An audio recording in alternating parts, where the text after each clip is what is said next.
Welcome to the Managing the Smart Mind podcast with your host, Coach Kramer.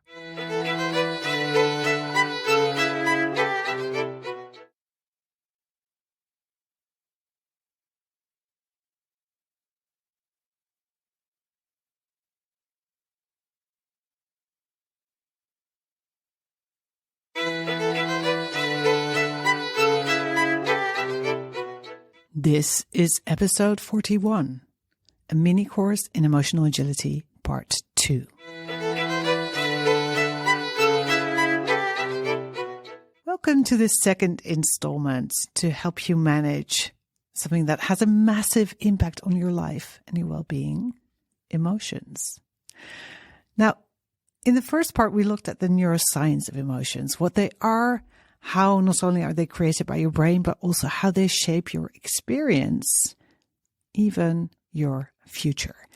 And if you haven't listened to that episode yet, I strongly recommend that you check it out first, because everything I'm going to tell you today will make much more sense in that context. Now, if you have, I'm guessing that you're pretty eager to learn how to influence this process of emotion making, especially now that you're aware of how much impact your emotions have on your life. And this is exactly what I mean when I talk about emotional agility, the skill I'm actually teaching you in this mini course. I define it as the ability to adjust the way you feel in a way that serves you better. Right? So not changing sad emotions for happy emotions, no. As I explained in the last episode, it does not mean changing emotions that make you feel sad, frustrated, etc., etc., although sometimes it can. What it does mean is taking a look at the way you feel in a specific situation, a specific context, and asking yourself whether this serves you. Does this emotion serve me in this context? And then, if you decide it doesn't, you can change the way you feel using all the tools I'm going to give you in this episode and the next. Now, I would start out with a couple of examples to help you get a feel for this. Let's say you're frustrated about climate change.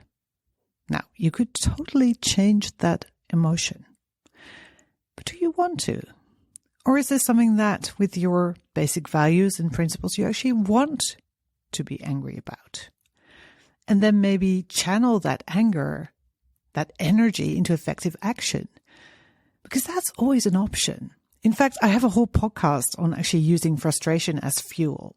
So if this is something that regularly comes up for you, go check that one out.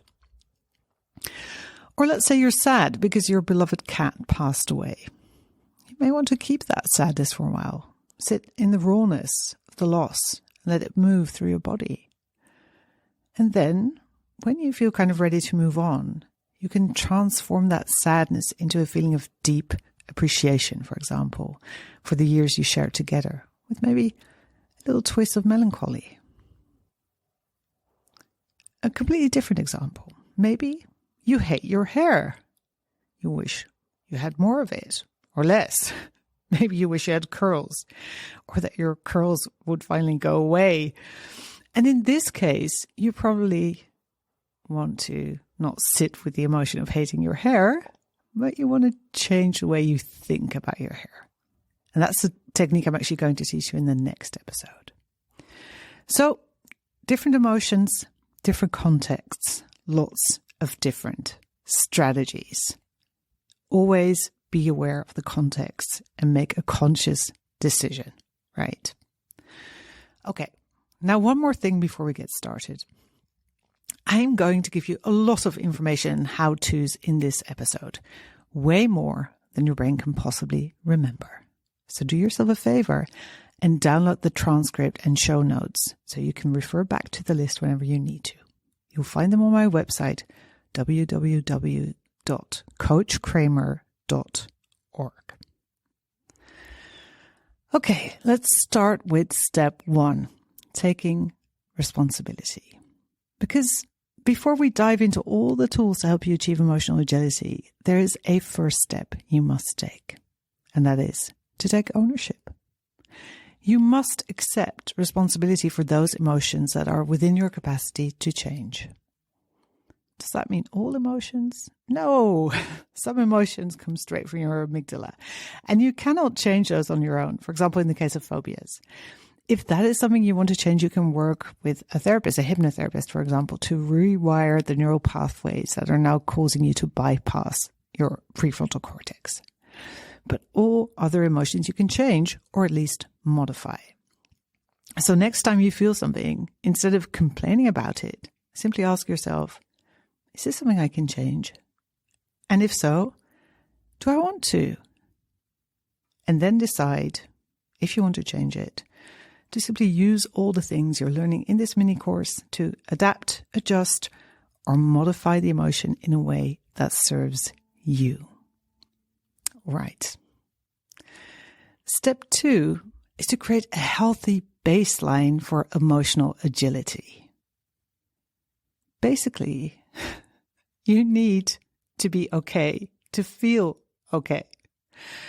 Now, to make you see this, in a more useful way rather than me just telling you, I want you to think back to a time in your life when you were exhausted. Maybe you had a young baby. Maybe you were cramming for exams all week. Or perhaps you were doing all-nighters to ship a product. I want you to take yourself back to that time and now imagine getting stuck on an elevator or whatever other nightmare scenario you prefer.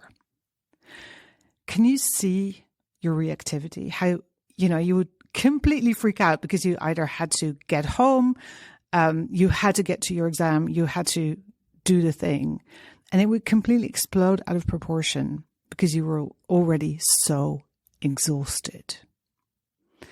And that is because when you're not taking care of yourself, it's much harder for your brain to regulate your emotions. So the first step in becoming emotionally agile is to get to work creating that healthy baseline. And it's probably not going to surprise you that the 3 most important foundations to create that baseline are A, getting enough rest, B, eating healthy food, and C, moving your body. Now, if you're already taking great care of yourself in these 3 areas, amazing. Go you.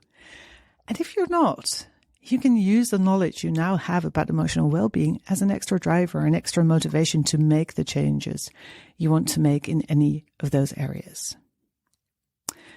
Now we have those 3 basics, but there is so much more you can do, especially when it comes to creating feel-good hormones in your body, which in turn, again, right, influence your emotions.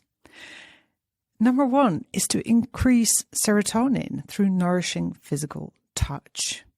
Give and receive hugs from people you actually want to get hugs from. I love hugging my daughter. She's the best hugger in the world. And just hugging her, it's like taking this beautiful warm bath, right? It just feels so good. Get a massage. Give yourself a really soft or a weighted blanket, anything that makes you create more serotonin, makes you feel really good. All these things will help you support your emotional agility. Another thing that's massively important, especially right now in the Northern Hemisphere, as we're nearing the winter, is to make sure you get exposed to natural light on a daily basis. And if you want to know more about this, the whole science behind it and how to organize it in the right way, I want you to check out an amazing podcast, the Humerman podcast. So just Google Humerman podcast Natural Light and you'll find it. And I'll also leave a link to it in the show notes. Number 3 is to spend more time in nature or in a park or even to fake it with a houseplant or a forest sprint. There is now countless research proving increased health and well-being when people spend time amongst trees or any green stuff, right? Shrubberies. So create time in your schedule to be amongst the trees, even if it's only a small park in your city. It is really a great investment in your well-being, and it will probably give you so many great ideas as well, because your brain will get super creative when you take it outside to play. Now, if for any reason that is hard right now, maybe because where you are, it's minus 30 and all the trees, there's no greenery on the trees and you will freeze, then consider houseplants or even being around large photoprints of forests. I kid you not, your brain doesn't really know the difference. You will get similar benefits, although probably not at the same rate. Tip number 4 is to get out of your head, especially if you find yourself ruminating on something that then creates a certain unpleasant emotion, by engaging in activities that nourish you and get you in a flow state, whether it's painting, gardening, reading a novel, etc., etc. We've all got those things that completely shut up our inner chatter and take us into the wonderful state of flow where you're totally immersed in what you're doing. It's a kind of almost active living meditation, right? And for me, that can be going on a photo walk where I'm just basically, I turn into one big eye and I'm just seeing things and in awe and taking pictures all the time. I can be reading a great novel, playing the piano, creating art, looking at art. All those things can put me in a state of flow. For you, it may look very differently. It may be carpentry, cooking, crafting. Make this a priority. If you're not spending at least a couple of hours each week in activities that take you into flow, start doing that right now because your emotional well-being will increase immediately. Let's take a quick break.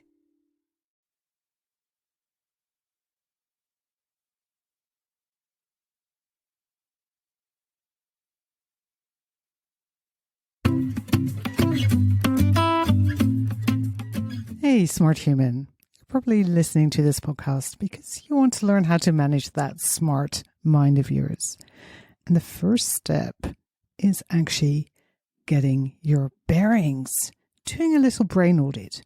And I have the perfect tool for that, the Mapping Your Unique Brain Workbook. And you can actually download it for free at www.coachkramer.org/brainmap. So that's coachkramer.org/brainmap. Go check it out and play with it and take your first step to managing your smart mind.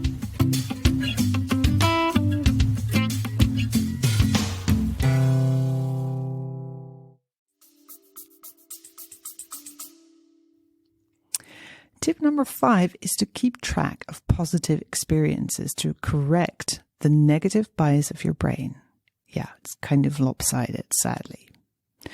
And I've probably talked about this before. Your brain is wired to find problems and danger. And if you don't intentionally correct that bias, you will think your life is filled with problems and danger. And that will increase your stress, create lots of anxiety, etc., etc. And this is actually quite easy to change. Every night before you go to sleep, write down 3 wonderful things you did or experienced that day. That's all. They don't need to be massive. It could be the way the light hit the brickwork on a building on your way to work. Or it could be that email that you were putting off sending out that you finally got done. It could be anything, big or small, as long as it's something positive. And this practice not only helps with emotional regulation, it also increases your confidence in yourself. So if you only take one thing from this episode, make it this one, right? Now, all these tools together, and don't worry, I'm going to repeat them at the end of the episode, can help you establish a really solid baseline for emotional agility. And when you practice them regularly, even up that baseline, you will become very emotionally agile. So this is important structural work to support your emotional well-being and regulation and resilience. But now, what can you do in the moment that an emotion arises? When the freak out is happening? Well, that's what we're going to look at next. How do you manage emotions the moment they arise? Let's say you're experiencing an emotion that isn't serving you. You don't have to let that dysregulate you and then cause a whole chain of increased anxiety, for example. So let's say I get an email from someone that triggers me in some way. Maybe they have a comment about how I looked online, for example. that can create an emotion of sadness or anxiety. And in that moment, I can actually do something about that, right? So when you experience an unsettling emotion, there's actually a whole range of things you can do. And here's a couple of tips for fast, instantaneous, quote unquote, relief, right? To help with what's going on. And the first and one of the best things you can do is to move your body to the energy of the emotion. Are you feeling frightened? Are you feeling kind of shook, frustrated, angry? Move your body. It's one of the best ways to simply process an emotion and get it out of your system. It's also what animals do, right? They sort of jump around or wiggle their tails in weird ways. And how you move there's no prescription for it. It's totally up to you and the emotion. So ask yourself, if you're not clear, if you don't feel it, how does this emotion want to express itself through my body? Or if that seems like a very weird question to answer, simply ask, how does my body want to move right now? So let's say, I don't know, the doorbell rings and you freak out for some reason. Just ask, how does my body want to move right now? And listen for the answer. It could look like waving your arms about, jumping, dancing, going for a power walk where you literally push the ground away with your feet. It could be anything, right? Listen to that and then do it. Number 2 is engage in some kind of somatic practice, right? If an emotion dysregulates your nervous system, you can actually self-soothe. You can soothe your nervous system through somatic practices. And there are many online resources on this. Just Google somatic practice or self-soothing and you will get lots and lots of ideas and exercises. And the most simple one I will give to you today, which is the physiological sigh. And it goes like this. Take 2 quick inhales through the nose and then a slow exhale through the mouth. So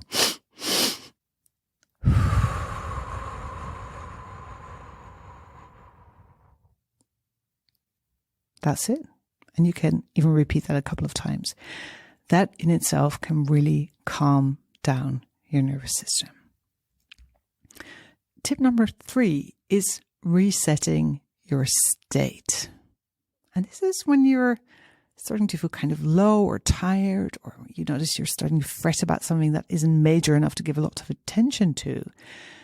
Then you can simply consider resetting your state.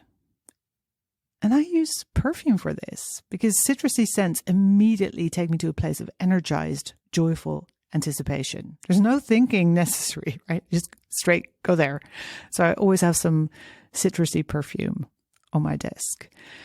But you can also use a specific kind of music. You can take yourself into a different environment, for example, by going outside, or you can connect with another human being in a meaningful, positive way. There's so many different ways of changing your state. And by the way, this is what they do at massive events, right? This is, Tony Robbins, all the people, they use music and lots of other stuff to get you in a specific state. Well, you can totally DIY this in your own little bubble. And this is a kind of soft reset. You're not hitting yourself on the head. It's, it's a very gentle reset, but it's incredibly effective. So start figuring out what works for you, what changes your state, and start using that when it's, suitable. Tip number 4 is to create a gap between your emotion and yourself, which is to say, I want you to note the emotion and not identify with it. This is a very simple, but not necessarily easy technique of noting that is also practiced in meditation. Instead of saying things like, I'm scared or I'm angry, stop identifying yourself with the emotion with your language, right? Simply notice the emotion and say anger or fear whenever you do notice it, right? So instead of when you're talking in your head saying, oh my God, I'm so angry, just say, anger, or I notice the emotion of anger. And this has an additional advantage of making you aware that you never feel the same emotion all the time. Your emotions are actually constantly changing, and that in itself can be a game changer, especially if you identify as someone who is always anxious or always sad. Tip number 5, or technique number 5, is to process the emotion. That is to just allow it. Allow it to be there. Feel it in your body. And I have an entire episode on how to do this. I'll also leave a link to that in show notes. I think it's called How to Feel Better. And then when you're done processing, maybe there's some of the emotion left. That's okay. You can just take it with you for the rest of your day. Just maybe even picture it sitting on your shoulder and coming with you, but it not being a problem. And number 6 is to transform it, right? And this is where you use the frustration or the anger, for example, as fuel. And again, I have a whole episode on this as well. So this is what I talked about in the climate change example. Now, is this all you can do? No. There is much, much more. You can change the way you feel in the moment by changing your thoughts. You can even take yourself into a different state by changing your thoughts. And we'll dive into that and other magical tricks in the next installment of this mini course on emotional agility. But I've covered a lot here. So let's do a quick recap so you can remember it more easily. It all starts with ownership, taking responsibility for the way you feel. Of course, outside of things like phobias and trauma-triggered responses. Next, start with creating a solid baseline for emotional agility, which means organize, good food, rest, move enough, increase the nourishing physical comfort you have, contact you experience, organize more green, reduce stressors in your environment. Get out of your head by engaging in activities that nourish you and get you into a flow state. And keep a daily log of at least 3 positive experiences to correct the standard negative bias of your brain. And then what you do in the moment, you can move your body to the emotion. You can self-soothe using somatic practices, for example, the physiological sigh. You can reset your state using scents like beautiful perfumes, music, going outside, maybe even like putting on a different pair of glasses, really whatever works for you. And, you get to make that fun. You get to play with that. You can create a gap between the emotion and yourself, right? Don't identify with it in your language. Just say, notice the emotion of anxiety. This is not about you. You can process the emotion, sit with it, and if there's any left, just simply take it with you throughout the rest of your day. And you can transform it if it's a very high energy emotion and simply use it as fuel. Become a kind of alchemist. Now, as this is a lot of information, I want you to right now pick 2 things, just 2, you're going to practice over the next week to increase your emotional agility. And if you have trouble deciding, I have episodes on decision making. I've got you covered. Decide what one thing you're going to practice to up your emotional baseline and what one thing you're going to practice to create emotional relief when an unsettling emotion arises.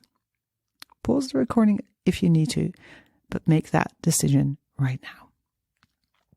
Pick them? Okay, good. Write them down in a place you'll see them. Right? Or put a sticky note on your screen, whatever you need to do, because you know what the brain is like. It will quickly move on to other things and completely forget.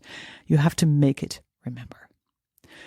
And the bottom line of this episode and this whole mini course, I think, is that it is incredibly empowering to know that you can regulate your emotions, that you do not always have to feel the way you feel. So start playing with that and have fun with it.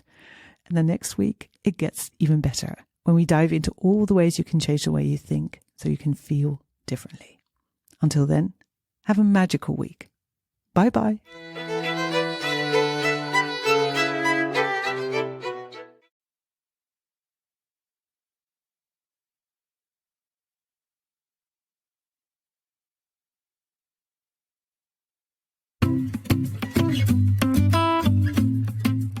Hey, smart human. You're probably listening to this podcast because you want to learn how to manage that smart mind of yours. And the first step is actually getting your bearings, doing a little brain audit. And I have the perfect tool for that, the Mapping Your Unique Brain Workbook. And you can actually download it for free at www.coachkramer.org/brainmap. So that's coachkramer.org/brainmap. Go check it out and play with it and take your first step to managing your smart mind.